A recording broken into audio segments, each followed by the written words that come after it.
हम लोग पंचमुखी 5 साथी हैं जिन्होंने इसको गाया है। बिल्कुल, बहुत खूबसूरती के साथ अमिताभ जी आप पूरे पंचमुखी सुंदरकांड को बता रहे हैं। फिलहाल ये तस्वीरें आप वाराणसी से भी देख रहे हैं, किस तरह की अद्भुत छटा यहाँ पर देखने को मिल रही है।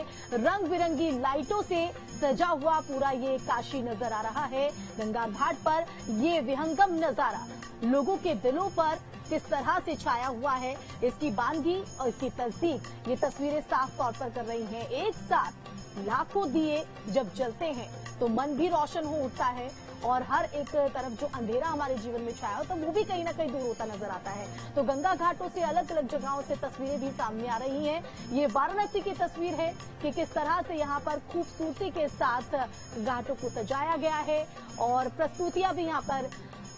और अब ये प्रयागराज की तस्वीर आप अपने टीवी स्क्रीन पर देख रहे हैं। तो जहां जहां गंगा घाट है, 85 घाटों में यही जो अद्भुत नजारा है वो देखते बन रहा है और इस अद्भुत नजारे की हर एक झलकी आपको हम तस्वीरों के जरिए दिखा रहे हैं। वाराणसी के बाद अब ये प्रयागराज की तस्वीर, जहां आप देखिए किस तरह से प्रस्तुतियां भी दी जा रही हैं। हम पंचमुखी सुंदरकांड के जरिए भी आपको हम बता रहे हैं, भगवान हनुमान का भी वर्णन आपके समक्ष कर रहे हैं। फिलहाल ये तस्वीरें आप देखिए देव दीपावली के खास मौके पर, जब भगवान खुद जो देवी देवता हैं वो धरती पर उतरते हैं, दीपों का उत्सव मनाते हैं। त्रिपुरासुर असुर की हम बात कर रहे थे, उससे त्रस्त थी पूरी जनता। और सुशांत भी हमारे साथ जुड़ गए हैं, सीधा उन्हीं का रुख कर लेते हैं। सुशांत, बहुत ही अद्भुत नजारा जो है वो हर घाट से नजर आ रहा है। वहां की तस्वीरों की अगर हम चाहें तो तस्वीरों के जरिए बताइए, और क्या वहां पर चहलकदमी? देखिए, वाराणसी में देव दीपावली की शुरुआत हो चुकी है। 5:17 में पहला दीप जला था और वाराणसी में ये मान्यता है कि वाराणसी का जो पंचगंगा घाट है वहां पर उस धरहरे पर सबसे पहला दीप जला जाता है देव दीपावली का, और उसके बाद एक एक करके सारे गंगा घाटों पर दीप जलते हैं, सारे देवालयों पर दीप जलते हैं। इस समय आप देख सकते हैं किस तरीके से जो देवालय हैं वो दीपों से सज चुके हैं। ऐसा नजर आता है कि मानो तारे जमीन पर आज उतर आए हों। मान्यताओं के अनुसार आज एक दीपदान का जो फल है वो 100 दीपदान के बराबर होता है। यानी कि आज अगर भक्त सिर्फ एक दीपदान करता है तो उसे 100 दीपदान का पुण्य की प्राप्ति होती है। और यही कारण है कि आज हर कोई व्यक्ति ईश्वर के चरणों में दीपदान करना चाहता है। पौराणिक कथाओं की अगर बात की जाए तो देवादिदेव महादेव की नगरी है। माना जाता है कि देवादिदेव के त्रिशूल पर काशी नगरी बसी हुई है। और आज से हजारों साल, लाखों साल पहले जब देवता बहुत ज्यादा परेशान थे त्रिपुरासुर नामक राक्षस से, तो सभी मिलकर देवता भगवान शिव की शरण में जाते हैं और कहते हैं, प्रभु इस राक्षस से हमें मुक्ति दिलाइए, ये स्वर्ग लोक पर कब्जा करना चाहता है। तो उसके बाद त्रिपुरासुर के साथ एक युद्ध होता है जिसमें भगवान शिव त्रिपुरासुर का वध करते हैं और उसके बाद देवताओं की सारी परेशानियां खत्म हो जाती है। और उसके बाद देवता भगवान शिव के इस प्रिय शहर यहाँ पर आते हैं और गंगा के किनारे 33 कोटि देवी देवता आकर के दिए जलाते हैं और वो दिन कार्तिक पूर्णिमा का होता है। हमारे जो संवाददाता हैं ग्राउंड से आप तक पहुंचा रहे हैं, बने रहिए। और एक बार फिर से मैं अपने खास मेहमानों का रुख करना चाहूंगी। आपने अपने पंचमुखी टीम के बारे में बताया कि किस तरह से ये पूरी टीम बनी और आपने पंचमुखी सुंदरकांड को इस तरीके से बहुत ही खूबसूरती के साथ प्रस्तुत किया। दीपों को आपने देखा अमिताभ जी, कहीं ना कहीं दीपों को जब रोशन दिए होते हैं हमारे जीवन में, हमारे मन में भी वही पॉजिटिविटी आती है। मैं आऊंगी, लेकिन दीपा जी का मैं एक बार रुक कर लेती हूँ। दीपा जी, हम चाहेंगे कि इसी पॉजिटिविटी एनर्जी के साथ आप भी, जैसा कि अमिताभ जी ने बताया कि यूट्यूब पर आप गाने गा चुकी हैं, 2 गीत आपने प्रस्तुत किए हैं, उनमें से कोई एक दर्शकों के लिए जो सकारात्मकता बढ़ाता हुआ।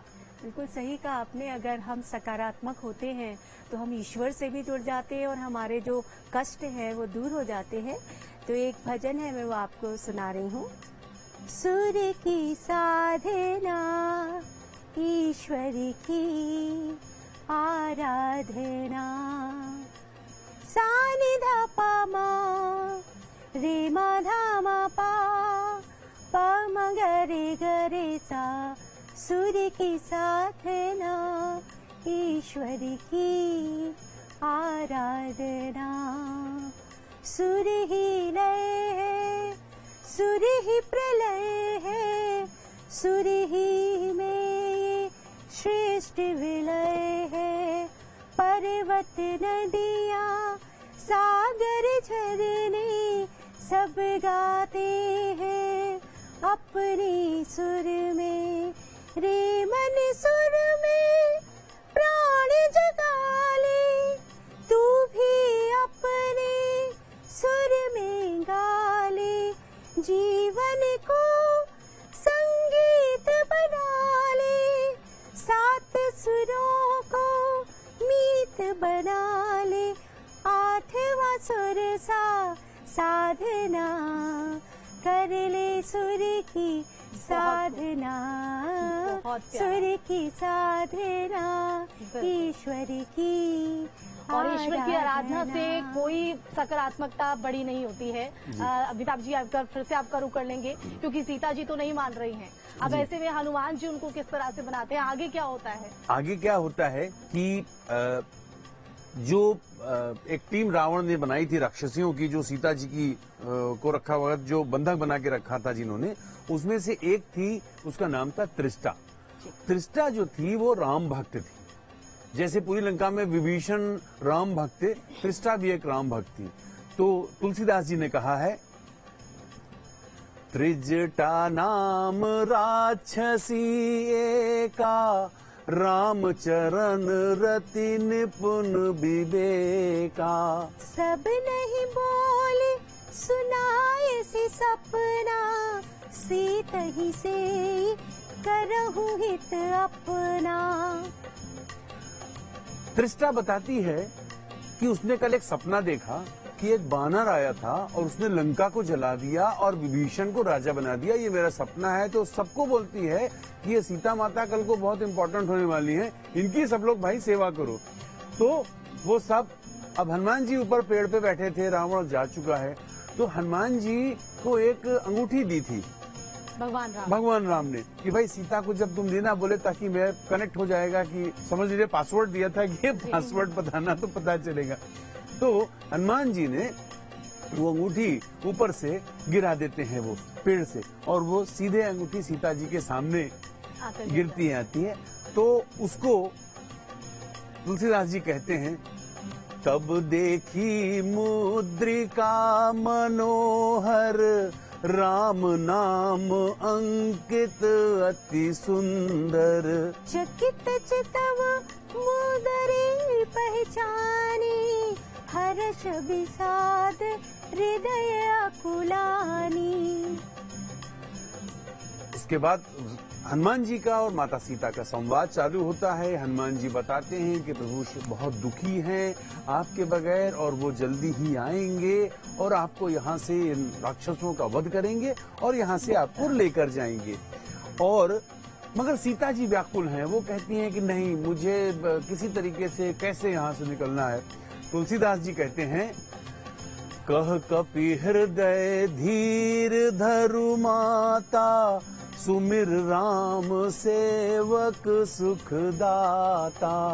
उरआनहु रघुपति प्रभुताई, सुनि मम बचन तजहु कदराई। कहानी आगे बढ़ती है। इस कहानी को सुनने के बाद हनुमान जी विश्वास दिला देते हैं माता सीता को कि मैं आपका जाके और बताऊंगा, संदेश दूंगा भगवान राम को, और वो अवश्य आएंगे, जल्दी आएंगे और आपको लेकर जाएंगे। तो अब हनुमान जी कहते हैं माता से, क्योंकि हनुमान जी के बारे में कहते हैं उनके बचपनों की जितनी भी कहानियां हैं उसमें भी है कि हनुमान जी खाते बहुत थे, तो उनको बहुत जल्दी जल्दी भूख लग जाती थी। इतनी दूर समुद्र की यात्रा करके आए थे और इतना उन्होंने काम किया था। तो वो कहते हैं सीता जी से, सुनहु मात मोहि अतिशय भूखा, लागी देखी सुंदर फल रूखा। सुन सुत करहि विपिन रखवारी, परम सुभट रजनी चर भारी। बहुत खूब, बहुत खूब। ऐसा लग रहा है कि जीवंत ही ये पूरी हमारे सामने कहानी चल रही है, कथा चल रही है। अमिताभ जी आगे भी इसको बढ़ाएंगे, लेकिन काशी में क्या अद्भुत नजारा है, इस बात पर से हमारे संवाददाता तो सुशांत का सीधा रुख कर लेते हैं। सुशांत, अभी क्या तस्वीरें हैं वहां पर, क्योंकि लाखों दिए जल रहे हैं, बहुत ही अद्भुत नजारा और लोगों में खासा उत्साह है। देखिए, मात्र 10 मिनट का समय बचा है जब काशी की महाआरती, गंगा की महाआरती शुरू होगी, जहां रिद्धि सिद्धि के रूप में कन्याएं होंगी और अमूमन 7 ब्राह्मण द्वारा यह आरती की जाती है। पर आज संख्या दुगनी होती है, क्योंकि आज गंगा की महाआरती होती है देवताओं की दीपावली, देव दीपावली के अवसर पर। साथ ही जो 12 लाख दिए टिमटिमा रहे हैं गंगा पर, वो तो है ही, 22 लाख दिए बाकी घरों और देवालयों में टिमटिमा रहे हैं। इसके अलावा आज जो ग्रीन पटाखे हैं वो छोड़े जाएंगे, यानी कि लगभग 15 मिनट तक वाराणसी के आकाशगंगा में पटाखे दिखाई देंगे और वो पटाखे होंगे जो पूरे के पूरी आकाशगंगा को रंग बिरंगे अपने पटाखों की जो लाइट्स है उससे भर देंगे। तो ये भी आज होने वाला है कि 15 मिनट तक, अब तक जो धरती पर दिए जलते हुए दिखाई दे रहे हैं, अब आकाश गंगा में उन ग्रीन पटाखों से जो अद्भुत और अनोखी लाइट्स उभरेगी, उसका भी जो जनता है वो देखेगी कि इस तरीके से आकाश में भी देव दीपावली मनाई जा रही है। तो फिलहाल अब आरती की तैयारी पूरी हो चुकी है और जल्द ही गंगा की महाआरती शुरू होगी। तस्वीरों में आज देखिए, दीपों की ये जो माला है ये हमें दिखाती है कि जो हमारी परंपरा है, जो हमारा सनातन धर्म है, वो हमें क्या सिखाता है। वो यही सिखाता है कि हम अगर किसी का भला कर पाए तो इससे बड़ा और कोई चीज नहीं है। भगवान राम जब अयोध्या लौटे थे उस समय दिवाली मनाई गई थी।